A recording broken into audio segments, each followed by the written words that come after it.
The stock market screens glowed red as James Miller said, "This cannot be happening, not today." The narrator described how his voice cracked under the weight of collapsing numbers that had once promised him a future of stability and triumph. Laura Miller whispered, "James, please stay calm, we can fix this." But her trembling hands betrayed her own despair as they clutched the family's unpaid bills.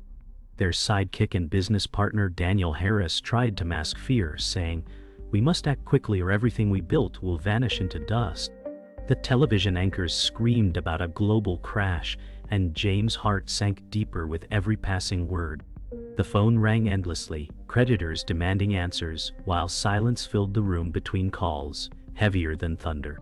The narrator revealed how betrayal and fear crept in as James realized a trusted associate had pulled funding at the worst possible moment. His dreams of expansion dissolved before his eyes, replaced by walls of impossible debt. Each tick of the clock echoed finality, every second pulling him further from the life he fought to create. The narrator explained how news spread like wildfire across financial districts, with whispers of collapse turning into screams of panic. James Miller said, "We are drowning before anyone throws a rope." Laura Miller begged, "We cannot let them see us crumble." But fear shook her words. Daniel Harris muttered, "The world believes we are finished, and perhaps they are right." Their office became a fortress of despair as creditors called endlessly, their voices sharp and merciless. Television reports painted them as reckless dreamers, erasing years of sacrifice in a heartbeat. James's name, once respected, now echoed with shame across tickers and headlines. The narrator revealed how every second stripped away their dignity, leaving them exposed to humiliation before the world. The narrator described how James Miller's phone rang with a call that shattered his final thread of hope. A banker's voice coldly declared their credit line canceled, and James whispered, "Without it, we have nothing left." Laura Miller gripped the chair, her voice trembling. "How will we pay them now?" Daniel Harris cursed under his breath. "They pulled the rug when we needed it most." Silence fell heavier than thunder, broken only by the clock ticking on the wall. Years of ambition dissolved in one conversation, leaving only fear and despair behind. The narrator revealed how banks, once eager partners, now shut their doors with ruthless finality. James Miller slammed his hand on the desk, muttering, "They celebrated with us in profits, yet abandon us in ruins." Laura Miller whispered, "Promises vanish when money fades." Daniel Harris said bitterly, "To them loyalty is only worth its weight in profit." The silence of rejection consumed them more than the roar of collapse outside. The narrator told how whispers of betrayal spread through James Miller's company, infecting every corner with distrust. James said, "One of our own withdrew support when we needed it most." Laura Miller gasped, "How could someone so close destroy us like this?" Daniel Harris replied, "Greed sharpens knives even in trusted hands." Their faces darkened as realization sank that collapse was not only financial, but human. Trust had been sold at the price of survival.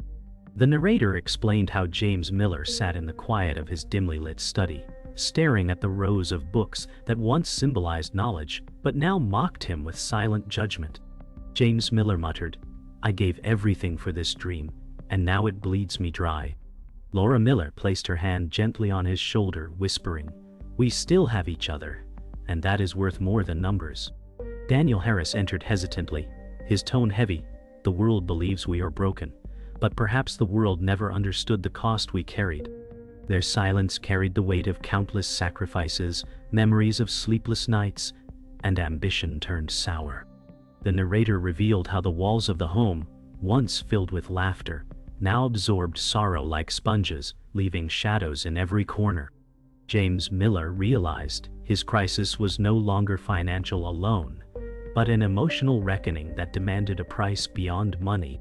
The narrator described how the dinner table became a stage of unspoken fears as James Miller tried to hide his despair beneath forced smiles. Laura Miller served the food in silence, whispering, "Let us at least keep dignity at this table." Their children sensed the tension, asking gentle questions James Miller could not answer. Daniel Harris joined the meal, speaking cautiously. The market has stolen our future, but we must not let it steal our hope. The clatter of forks echoed like gunfire in the quiet, and every bite felt heavy with grief. The narrator revealed how every gesture at the table carried secrets, each silence heavier than words, and the air itself seemed saturated with loss. The narrator revealed how James Miller and Daniel Harris retreated to the office late into the night, their voices echoing against bare walls. James Miller said firmly, "We are standing on ashes, but perhaps there is still a spark to save." Daniel Harris responded with cautious tone, "Every option demands risk, and risk is all we have left." Laura Miller appeared briefly in the doorway, her voice trembling. "Promise me you will not lose yourselves chasing numbers." Their words hung heavy in the stale air, and silence filled the gaps between sentences, echoing their desperation. The narrator explained how strategy no longer meant growth but survival, and survival itself seemed like a distant dream. The narrator described how James Miller sought guidance from Richard Coleman, a former financial guru who had lost everything years earlier. Richard Coleman said bitterly, "Success is rented, and failure owns the deed forever." James Miller asked, "What path remains for me now that doors have closed?" Richard Coleman replied coldly, "You must choose between what is moral and what keeps you alive." Laura Miller observed quietly, her eyes filled with dread at the cynicism that dripped from Richard Coleman's words. The narrator revealed how this meeting felt like a mirror into James Miller's possible future, a reflection of ruin wrapped in wisdom, and it carved fear into his heart. The narrator explained how Samuel Green, a wealthy investor, entered James Miller's world with promises wrapped in smiles, but edged with steel. Samuel Green said smoothly, "I can keep your business alive, but the price will be your freedom." James Miller whispered, "Without this there is nothing left for me to protect." Laura Miller warned, "Beware of chains disguised as gift." Daniel Harris muttered under his breath, "Every deal with Samuel Green carries shadows we cannot see." The narrator revealed how temptation clashed with fear, how survival demanded surrender, and how James Miller's heart trembled between dignity and desperation. The narrator explained how debt collectors began to circle like vultures around James Miller's crumbling world. James Miller whispered, "Every ring of the phone feels like another nail in the coffin." Laura Miller begged softly, "Please, James, do not let this consume what little peace we have left." Daniel Harris growled, "They smell weakness, and they will strip us of everything until nothing remains." The narrator revealed how creditors' voices came sharp and unforgiving, tearing through walls like thunder. Letters piled high on the table, each one colder than the last, each one demanding more than they could ever give. The weight of the world pressed harder, suffocating the last fragments of their hope. The narrator revealed how Victor Reynolds, the ruthless financial rival, tightened his grip on the collapsing market. Victor Reynolds said coldly, "Their fall is my rise, and I will not hesitate to finish them." James Miller muttered bitterly, "He thrives on ashes while we are buried beneath them." Laura Miller whispered, "How can one man build joy from another's ruin?" Daniel Harris responded with a heavy tone, "Victor has always been a predator, and now he smells blood." The narrator described how whispers of manipulation flooded the markets, with rumors crafted to destroy James Miller's name and ensure that no hand of rescue would reach him. The narrator explained how whispers turned into revelations when Emily Carter, the quiet whistleblower, revealed truths too heavy to ignore. Emily Carter said, "The numbers have been poisoned, and the deals were designed to fail from the start." James Miller's voice cracked, "Then they never gave us a chance. It was always a trap." Laura Miller's tears fell as she whispered, "We trusted a system that thrives on lies." Daniel Harris muttered angrily, "If Emily Carter is right, then Victor Reynolds holds the knife that cut us." The narrator revealed how truth became both a weapon and a burden, and hope glimmered faintly amid the ruins. The narrator described how even alliances strained under the weight of despair. James Miller slammed a fist on the desk saying, "We cannot survive without bold action." Daniel Harris argued, "Boldness without caution is suicide, and I will not follow you into ruin." Laura Miller's voice shook. Every risk you take drags us further from the life we once knew. Their voices collided, sharp as blades, as trust frayed between them. The narrator revealed how friendship faltered when tested against survival, and loyalty bent dangerously under the weight of desperation. The narrator explained how their last remaining investment collapsed like sand between their fingers. James Miller stared at the empty account balance, whispering, "It is gone, everything we had left." Laura Miller buried her face in her hands, saying softly, "We have nothing but memories of what once was." Daniel Harris slammed the chair back, roaring, "This is not failure by chance, it is murder by design." The narrator revealed how the final hope crumbled into despair, the last thread cut by hands they could not see. Dreams that once seemed endless now dissolved in silence, leaving only shadows of regret. The narrator revealed how a chilling truth cut through the shadows when James Miller discovered files proving the financial collapse was orchestrated from the start. James Miller whispered, "Every number was written to fail, every promise was a lie." Laura Miller clutched the documents with shaking hands, saying softly, "We trusted the very hands that buried us alive." Daniel Harris shouted, "This was never a loss of chance. This was a trap laid for us to fall into." Emily Carter, the whistleblower, said, "The evidence is here, but exposing it will place us all in danger." The narrator explained how the room filled with dread as betrayal took physical form on the printed pages, each word a knife of deception. Their fight was no longer against fate, but against an enemy who had written their ruin. The narrator explained how Samuel Green arrived at James Miller's office, his smile polished yet dangerous. Samuel Green said smoothly, "I will keep your company alive, but you must surrender control to me." James Miller replied through clenched teeth, "You call it rescue, but it is nothing less than theft in disguise." Laura Miller said coldly, "Every gift you offer drips with chains we cannot break." Daniel Harris muttered, "If we sign with Samuel Green, we will no longer own our own names." The narrator revealed how temptation and ruin danced together as survival demanded a price beyond wealth, one measured in dignity and freedom. The narrator described how Emily Carter risked everything to deliver hidden files that revealed bribes and forged signatures. Emily Carter said firmly, "These papers show how Victor Reynolds bought silence and engineered collapse." James Miller whispered, "Then he was the hand that carved our ruin." Laura Miller's voice shook, "We lived in chains woven by lies." Daniel Harris slammed the table, saying, "If this truth spreads, Victor Reynolds will fall." The narrator explained how courage and danger met in one moment, how Emily Carter's sacrifice became a turning point that shifted shadows into light, though danger circled closer with every revelation.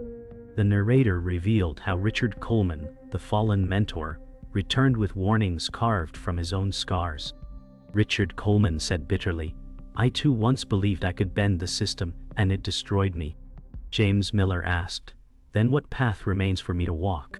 Richard Coleman answered with weary eyes, "Either you play as ruthless as they do, or you fall into the abyss." Laura Miller said softly, "But what becomes of a man who sacrifices his soul for survival?" The narrator described how wisdom and despair entwined, and how Richard Coleman's story became both guidance and prophecy of what might await James Miller if he embraced the shadows. The narrator described how betrayal struck from within when Daniel Harris confessed his secret.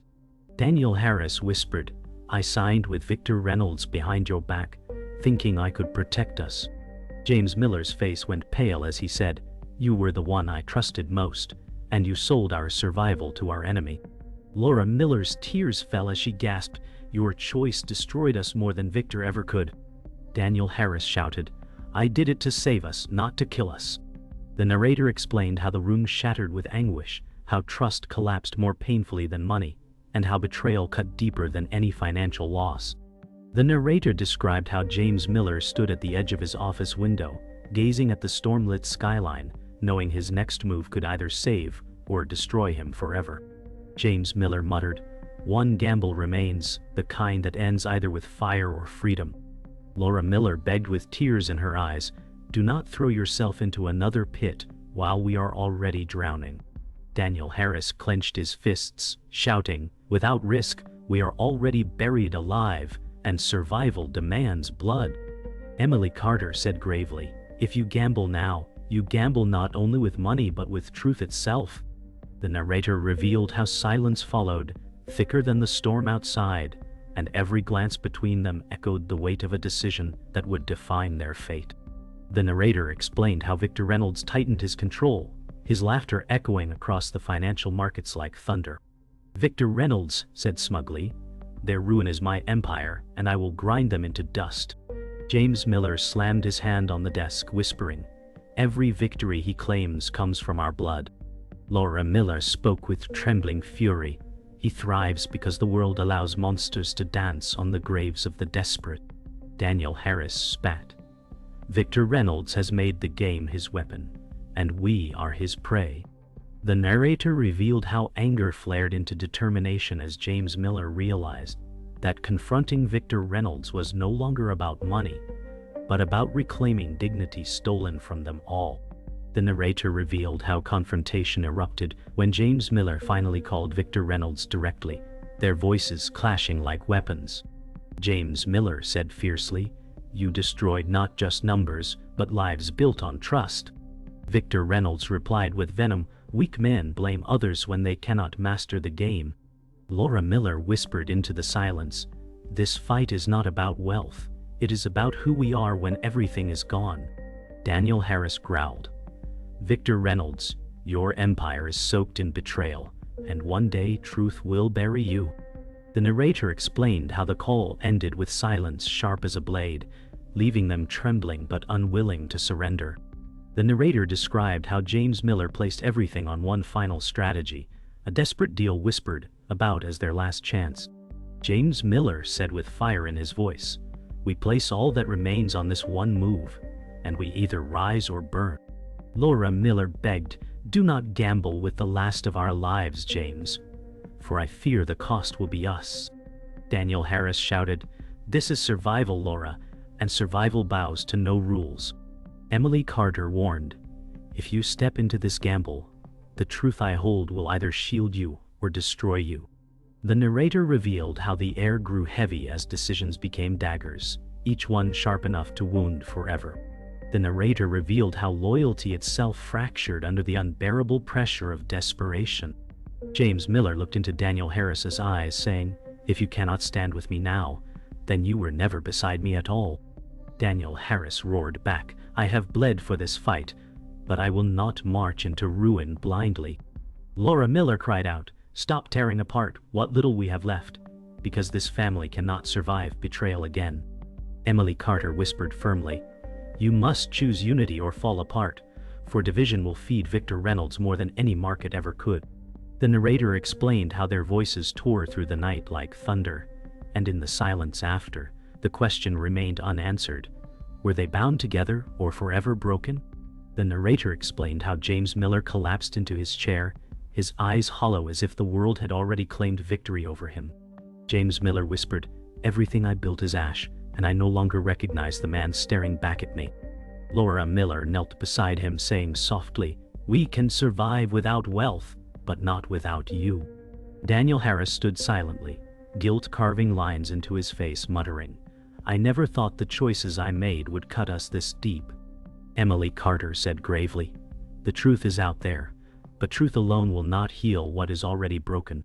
The narrator revealed how the room became a grave for their ambitions, silence louder than thunder, as James Miller's spirit balanced dangerously between surrender and defiance. The narrator described how despair reached beyond the office walls into the lives of others. Laura Miller's sister Emma Clark arrived at their home clutching her child's hand, saying, "Because of your collapse, my savings are gone, and we are ruined too." James Miller's voice broke, "I never meant for others to bleed from my fall." Laura Miller cried, "This crisis has taken more than numbers, it has taken families." Emma Clark shouted, "Your dream destroyed mine, and now I stand in the ruins with you." The narrator revealed how the financial devastation spread like wildfire, consuming not only those at the center, but the innocent caught in its path, leaving scars that no wealth could heal. The narrator revealed how Emily Carter laid out evidence before government officials, her hands trembling as she exposed the corruption at last. Emily Carter said, "Here are the forged contracts and the bribes that crushed them all." James Miller muttered, "If justice comes, it will be too late to save what we lost." Laura Miller whispered, "Perhaps truth can still give us dignity, even if wealth is gone." Daniel Harris growled, "Victor Reynolds will fight like a cornered beast once this spreads." The narrator explained how this moment was both triumph and terror, for Emily Carter's courage shone brightly, even as the shadow of retaliation loomed close behind. The narrator described how James Miller confronted Victor Reynolds in a boardroom, thick with tension. James Miller said coldly, "You engineered my ruin, but you will not break me." Victor Reynolds smirked, saying, "Weak men fall, strong men consume them." Laura Miller shouted, "You thrive on suffering, but one day it will consume you." Daniel Harris slammed his fist, roaring, "Your empire is nothing but rot, hidden beneath gold." Emily Carter said firmly, "The truth will expose you, and history will not remember you kindly." The narrator revealed how their words collided like storms, the confrontation blazing with rage and despair, a moment where everything balanced on the edge of collapse. The narrator revealed how James Miller made his final gamble, pressing the last of his resources into a high-risk trade. James Miller whispered, "This is our final breath, our last chance at redemption." Laura Miller clutched his arm, crying, "If this fails, it will destroy what little remains of us." Daniel Harris shouted, "We have come too far to back away, let the world see our courage." Emily Carter muttered, "Every truth, every risk, every sacrifice now burns in this moment." The narrator explained how the screens glowed with violent numbers, fortune flipping between ruin and salvation, as their lives hung in the fragile balance of chance. The narrator revealed how the dust settled after James Miller's final gamble, the markets calm yet scarred by chaos. James Miller whispered, "We survived the storm, but the wreckage remains." Laura Miller said softly, "What we saved cannot compare to what we lost." Daniel Harris muttered, "Victory feels hollow when it tastes of betrayal." Emily Carter explained, "The truth has shaken the empire, but rebuilding will demand strength beyond numbers." The narrator described how silence lingered heavier than applause, each of them staring at what was left, broken pieces of ambition, scattered like shards of glass across the ruins of their dreams. The narrator explained how Richard Coleman visited James Miller, his voice weary but filled with recognition of his own past mistakes. Richard Coleman said, "I see in your eyes the scars I once carried when my empire fell." James Miller muttered, "Survival feels more like defeat than victory." Richard Coleman replied, "Defeat teaches truths. Success never reveals." Laura Miller whispered, "But can scars build a future or only remind us of pain?" The narrator revealed how Richard Coleman's presence reminded them all that even survivors bear wounds that never fade, and wisdom often rises from the ashes of broken dreams. The narrator described how the weight of loss extended beyond the Millers, when Emma Clark struggled to piece her life back together. Emma Clark said, "The money is gone, but I still have Lily. And that must be enough." Laura Miller held her sister's hand, whispering, "I wish we could undo what this cost you." James Miller said heavily, "The burden of my failure will follow me, but I will not let it break you too." Lily Clark asked innocently, "Will things ever be happy again?" The narrator explained how their grief carried the voice of innocence, reminding them that rebuilding was not only about wealth, but about restoring lives torn apart by betrayal. The narrator explained how James Miller stood in the ruins of his empty office, staring at the hollow desks where ambition once thrived. James Miller whispered, "These walls remember laughter, now they echo only silence." Laura Miller said softly, "Dreams may vanish, but love remains." Daniel Harris muttered, "I stood beside you in battles, but I know I wounded you more than enemies ever did." Emily Carter added, "History will remember this as corruption, but I will remember it as survival." The narrator revealed how the emptiness carried both closure and sorrow, the end of one story and the fragile possibility of another. The narrator described how the final night arrived, quiet yet heavy with memories. James Miller stood outside beneath a dark sky, whispering, "The crisis took my dreams, but not my will to live." Laura Miller said gently, "We walk forward with scars, but also with each other." Daniel Harris muttered, "What remains may never feel whole, yet it is still ours to protect." Emily Carter whispered, "Truth will echo long after wealth has faded." The narrator revealed how silence swallowed the night, leaving behind a haunting reflection. Their faces bore sorrow, yet within the despair flickered the faint light of endurance, a reminder that even when dreams die, life continues forward.